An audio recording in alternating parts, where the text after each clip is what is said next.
All right, Adrian Houser, welcome to San Francisco. I want to start with kind of your journey over the last year. It's a little crazy. I mean, you're in Arizona last spring, right? As a Yep. non-roster guy, you end up in AAA. You end up getting released and go to the White Sox and traded, and then a 2-year deal. What has this been like the last year to go from where you were on, February 15th, 2025 to 26? It's been a whirlwind. I think it goes a little bit further back than that. I think it goes all the way to me sitting in AAA after being DFA'd by the Mets in 24 at the deadline, and I was sitting there not, obviously not happy with it, and needed to really make some changes, and so those couple months really dove into some stuff and found a path that I thought maybe helping me out, and so.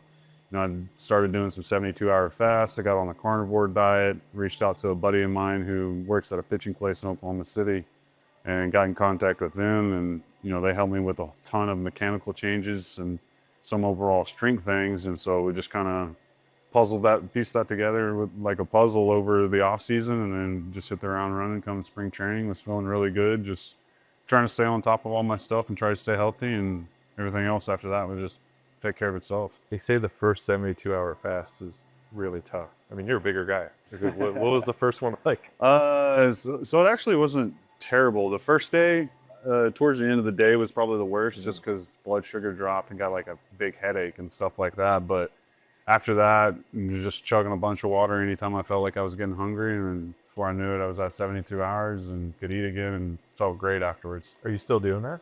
Yeah, so far I'm sticking to like two per off season. I'll Okay. do one like right before I start working out again to start the off season, and then another one like second week of January around there, just to clear up from all the holiday eating. There's been so many different spots you've been at, and there's so many different ways that guys teach pitchers now. What have you picked up along the way? And you've been in some places, including Tampa last year, where Yeah, they're kind of known for Milwaukee. They're known for being really good at this stuff. yeah, it's like with Milwaukee, they really knew how to develop guys, knew how to communicate with them really well, knew what worked best for them, like, or tinkered with some things that like kind of got them going a little bit better with something. And then, yeah, with my time with the Tampa Bay last year, everybody's philosophy different, and the attack the zone was one of their main things, and also like put away two strikes, stuff like that, and kind of tinkered with my slider grip a little bit with them. I think it helped it out. I got some velo on it, and so yeah, definitely just taking bits and pieces that's kind of helped me piece together to where I am at now. I know we've only been here a week, but is there anything that this new staff has seen, or I just heard about some of the younger guys, and they're like, "You're a cutter guy now," or this? Is there anything they've seen that they've given you? Not so far. I think we're kind of all just like filling each other out so far, and I got a live BP tomorrow, so I think we'll be able to kind of dive into it more. That there's always something you get better at, always something you can tinker with to try to refine your stuff. So I think it's more so just kind of getting things going, and then go from there. If there's something we can kind of tinker with and kind of mess with, then we'll hammer that down. Did you cross paths with Christian Wonders in Tampa at all, or was I your don't time there think I was short? did. Yeah, I don't think I did. I think he was either out on the minor league side, or I just never crossed paths Yeah. with him. It was pretty hectic with Yeah. them not being in their own stadium and stuff like that. So everybody was just trying to figure out their own path to get down there. But I don't think I ever crossed paths with him. What was that like for you pitching in that stadium? I mean, we've heard about it. We've seen some of the highlights, but just having so much big league experience and going there. It was definitely a different treat. You felt like you were in spring training, even like because I got to play there as a visitor with the White Sox, and like that's what it just felt like you were there for spring training. But definitely in the heat and the humidity, like obviously that's how Florida is. But when you're playing in it right at sunset and everything, it was definitely a challenge. But everybody was happy to do it, and so everybody made the most of it, and it was a good group down there. It's an interesting staff here, not just with Tony, but he brings his pitching coach from Tennessee, and then he gets Justin from the minors and Christian. What's been your early impression on that trio, and maybe the way that they've handled the pitchers? I think it's a good way to go about it. You throw Chavi in there too. Like you got some guys that are baseball oriented, like they've been in those shoes. They know what like kind of goes with pitching, and then you got some guys that are they're helping out, thinking analytically, thinking biomechanically, and so like you start meshing that stuff together, and then you can start piecing things together a lot better. So I feel like the way they're trying to attack it, I feel like it's going to be a really good advantage for us this year. Just, you got 3-4 different minds, all working towards the same goal, working from different perspectives with different ideas on different things. And I think at the end of the day, I think it's going to help out the whole pitching staff as a whole.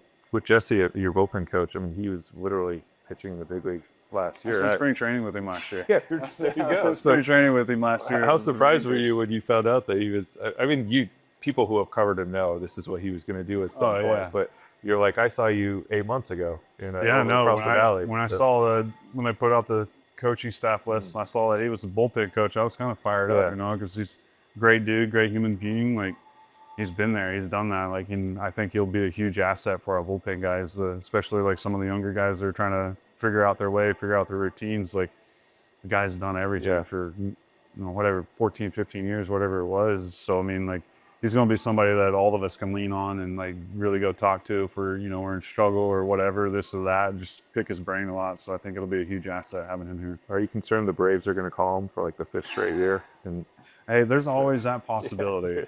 As crazy it is, there's always that possibility. You mentioned some of the stops you've been at. How many of these guys have you run across in different places or did you know before you got here? In terms of your teammates? Yeah, a few here. So at Fulmer, I know Fulmer from back home. Like, we grew up around the same area. Willie, obviously from Milwaukee. Spencer Bivens, I know him a little bit. He was in Oklahoma for a little bit, trained with us for a few weeks. I know I'm missing somebody. Caleb Killian, he was with the Cubs for a little bit when I was AAA with them. So there's a few guys here that mix and match with every now and then, but obviously played against a ton of these guys like throughout my career. So you always have that. You have some experience in AAA last year. Did you experience ABS at all? And what did you think of it, and how do you plan to?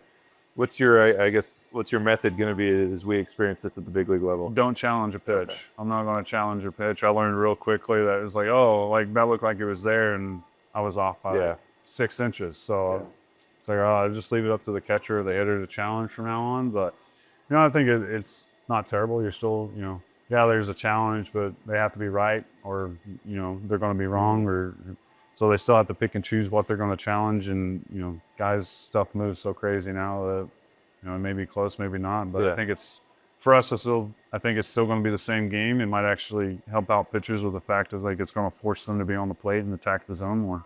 When it's someone like Patrick who has the reputation he does, do you especially just kind of go like, it's your deal? Yeah, I'm just going to let him take it. He'll handle it. He'll know if it's a ball or a strike. So we'll let him handle all that. What's been your early impression of throwing to him? Obviously, back-to-back Gold Gloves. He's just smooth back there. He makes it. I don't want to mean it in a bad way. It's almost like nonchalant to him. He's just back there and he just makes everything smooth. He makes the stick right there where he wants it to. So it's going to be a lot of fun working with him and throwing to him this year. My last thing for you, the obvious question for everybody this spring, we have multiple national reporters here again. We had 3 on the first day. Everyone's here to write about Tony. What's been your first week with him? What has stood out to you about the way he's handled you guys? I know you've gone through a pitcher's meeting and now a full squad meeting with him as well. Energy. He's always bringing the energy. He's ready to go. He wants us ready to go. And so I think, him having that energy, I think a lot of us will be able to feed off of it. Obviously, we know it's a long season and all that, but I think it's good that he's coming in with that much energy and ready to go. And I think he's on top of everything and also doing his due diligence with everybody. I think he's going about it the right way. He's letting some of the guys that have been in the big leagues or like coach, as far as coaching staff, like letting them kind of do their things. And like if he's got something to say, he'll speak up. But I think he's kind of, taking a step back, letting everybody kind of doing their thing and like just reading from afar. And then once we hit the ground running for the season, I think he's going to be right where he wants to be and ready to rock and roll. And like I said, he brings the energy, and it's going to be a blast this year. Are you still carnivore diet or just? I call it carnivore-ish because it's too hard to stay full carnivore during the season. So every now and then I'll have some carbs and stuff, but for the most part, yeah. All right, we'll think of the best meat places in San Francisco for you. Adrian, welcome to San Francisco. Thank you.